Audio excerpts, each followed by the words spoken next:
পশ্চিমবাংলা আরজি করের ঘটনা নিয়ে আমি কিছু বলতে চাই।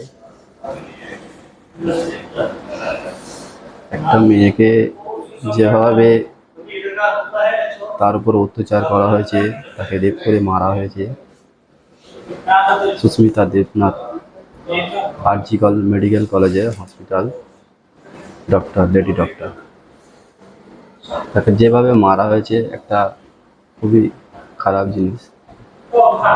এই কেসে যারা জড়িত আছে, মুখ্যমন্ত্রীর কাছে আমার আবেদন, এই কেসে যারা জড়িত আছে খুব শীঘ্র পদক্ষেপ নেওয়া দরকার, আর কঠিন সাজা হওয়া দরকার, যাতে না পরবর্তীতে কোনো এরকম চিন্তাভাবনা না থাকে, পশ্চিমবাংলার কোনো মেয়ের দিকে আঙুল তুলে কোনো কাজ করার চিন্তাভাবনাটা না থাকে। এমনই আইন করা দরকার যাতে কোনো কাজ করার আগে একটা মানুষ ভাববে।